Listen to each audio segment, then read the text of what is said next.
In today's video, we're going to be talking about the ruins of Thundertree and the various storylines that actually will bring our players here in the Lost Mine of Phandelver storyline, as well as how to run that pesky dragon Venomfang, the one that is the bane of most new DMs that actually ends up TPKing a lot of parties. And we'll talk about how to take care of that and make sure that doesn't happen to you in your games. This is the Blue Collar DM presents Thundertree.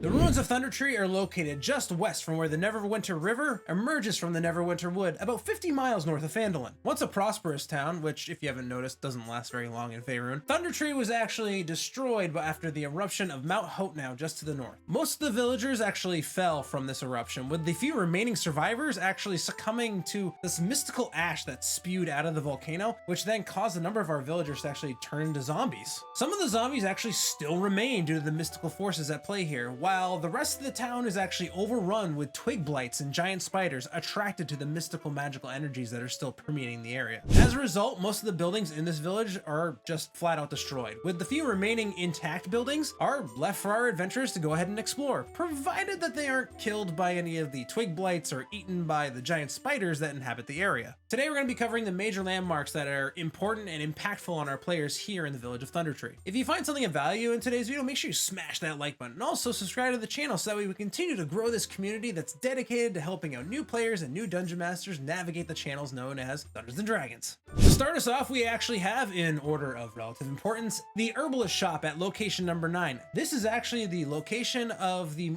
herbalist shop that is owned by the family of Myrna Dendrar, who we met in our previous video on the Red Brand Ruffians, which I will leave a link for down in the description below of this video. Here, the players will find a gold necklace with an emerald pendant inlaid within it, which they can return to the family upon returning to Phandalin, or they can keep it and sell it for themselves because it's worth about 200 gold pieces. Either way, this nice little bit of continuity is a great way to show that your world is a living and breathing world and that it changes based on character choice and plot lines and story, and is something that you really want to kind of go after if you're creating your own homebrew world, for example. Next, we have the Druid's Watch over at location number 4, and it happens to be one of the most well-maintained and well-intact buildings here in the village of Thundertree, and that is for good reason. An old white-bearded druid named Reithroth is actually inhabiting this building and is one of the NPCs that the players are going to be kind of going after in this side quest after questioning Quellen Adderleaf of Adderleaf Farm in Phandalin. Reithroth happens to be a friend of Kellen, and she figures that Reithroth will be able to tell the players the location of Cragmaw Castle as well as Wave-Echo Cave. Reithroth does know this information and readily shares the location of Cragmaw Castle, as he is a member of the Emerald Enclave, a local guild in the area of Faerun here that is actually dedicated to the natural order of things and maintaining nature, and the goblins of Cragmaw Castle are actually a threat to this particular balance. On the flip side, Reithroth will not actually reveal the location of Wave-Echo Cave and will instead escort the players, provided that they do him a favor first in driving out the dragon over at Area 7, which we'll get into here in a little bit. Reithroth will also warn the party of the dangerous giant spiders that are located just south of the hill, as well as the cultists who have taken up residence over on the east side of town. Those cultists happen to be occupying the cottage at Area 13, and they are all members of the Cult of the Dragon, a group of individuals who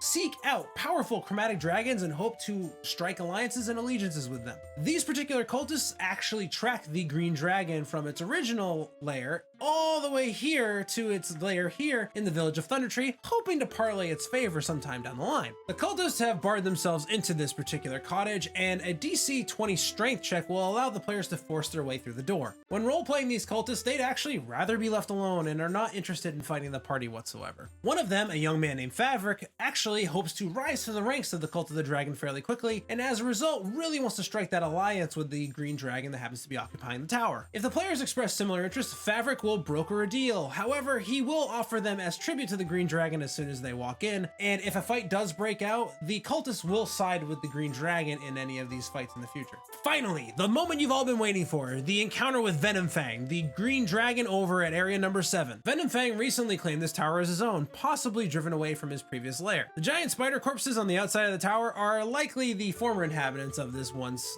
giant spider lair. Since claiming the tower, Venomfang has been laying low, admiring the gold and riches that he actually just happened to find here that were just laying around. The adventure doesn't really give you a whole lot to work with here in this encounter, other than the fact that Venomfang doesn't want to leave. However, the player characters can drive him away if they deal half of his total hit points to him. With that said, Venomfang is the bane of newer DMs and players, as he is completely overpowered for a bunch of level 3 adventurers here in the Lost Mine of Phandelver. Rather than just TPKing your party and probably ending your experience with Dungeons & Dragons dragons altogether if this is your first campaign, why don't we talk about some alternative ways that we can run this encounter? The first thing we have to consider in this encounter is, well, the dragon Venomfang. He is a green dragon, and green dragons are known for their cunning and their trickery. They take pleasure in corrupting and tricking well-intentioned individuals and love to manipulate creatures into doing their bidding, all in their lust for power and dominance. They love to come up with various schemes and ploys rather than fight if they don't have to, and we should keep this in mind as we're kind of looking at this encounter. The party might try to attack the dragon straight up, and that's totally fine. And when one of the players is about to die, the dragon can, and you should do this, snatch one of the players up and hold them hostage, and demand the other player characters do something for him in order for him to let them go. On the flip side, the party may try to negotiate with the dragon rather than fight them. And either way, there's a couple options that we have here regardless of the approach. This is of course assuming the players don't drive the dragon away through brute force. The dragon will want to manipulate the party into doing their bidding, and we have a couple options here. For example, Reithroth is a nuisance and a thorn in the dragon's side, and he will try to sow discord within the party, assaulting Reithroth's character and intentions. And one way you can do this is by accusing Reithroth of actually coveting the dragon's hoard, claiming that the druid actually sent another party of adventurers before you, and the dragon is quite full from defeating them, and Reithroth clearly doesn't actually care for their safety. If the players are to believe the dragon, he would have the party attack and kill Reithroth and maybe even drive him away from the ruins. And this is the hopes, of course, that the druid would no longer annoy him anymore. And in return, the dragon would offer directions possibly to Cragmaw Castle, or maybe even a small piece of the treasure from his hoard. Another angle that could be played is that Venomfang was actually driven away from his original lair by Cryovane, the white dragon from the Dragon of Icespire Peak adventure, which also takes place in the same region here in the Sword Coast. This is a great option because it accomplishes a few objectives for the players, while also giving you as the DM the opportunity for having a player a way to accomplish their goal of driving the green dragon away. It also gives the players the out they need to find Wave Echo Cave with Reithroth. To run this in tandem with the Dragons of Icespire Peak, you would need access to the Essentials kit, the other starter kit from Wizards of the Coast. On the flip side, you could also just take the young white dragon stat block in place of it and place that white dragon's lair somewhere in the mountains north or south of the area. The ability to drive the young white dragon away is actually just more realistic for the party, as white dragons aren't nearly as cunning as the green variants. They're also generally easier to hit with a lower AC, as well as generally we expect them to have a little bit less hit points on average. With that said, our adventurers in their travels are likely to level up on their way to find that other dragon, and upon returning, Venomfang will actually hold up his end of the bargain, taking back his original lair. The other option is have the dragon send the players out on a fetch quest for a powerful magical artifact, but I like to keep the nature of this particular magic item a little vague from the players. Generally speaking, green dragons like to trick others, and what better way than with an artifact that allows them to polymorph into another human being? What better way to commit subterfuge and to trick others into doing what you want them to do? By being in disguise as a green dragon. As such, you could craft a daring adventure for this awesome artifact, in which Venomfang would of course hold up his end of the bargain and leave in exchange for the artifact, which is a great way to also seed further adventures down the line with the subterfuge that is committed by this dragon. For driving this young green dragon away, the party will, no matter what they choose, will at least be able to obtain the magical great axe Hue, which the dragon isn't very interested in because it kind of just looks like a rusty piece of junk for whatever reason. In addition, the players will also get a large chunk of experience points, 2,000 for driving this dragon away and 3,900 for slaying the dragon, no matter how unlikely that may be.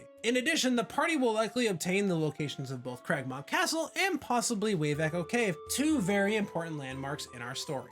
And that, ladies and gentlemen, is going to wrap up our discussion about Venomfang and the village of Thundertree. For those of you who made it to the end, make sure you smash that like button and also hit that subscribe button so that way you can be alerted when more of these campaign guides come out for the Lost Mine of Phandelver, top 10 lists for various player characters and guides, as well as our live stream game comes out for the channel. Be sure to check out that live stream game on Twitch, here on YouTube, and Facebook on Thursday evening starting at 8:30 p.m. Eastern Time. Links for that is all in the description below, and you can actually see all the lessons that we teach here on the channel utilized in that game. Be sure to join our community on Patreon. We have a ton of perks, including merch, monthly games, and more. Links for that down in the description below. Thank you for watching. I hope you learned something, and until next time, happy gaming.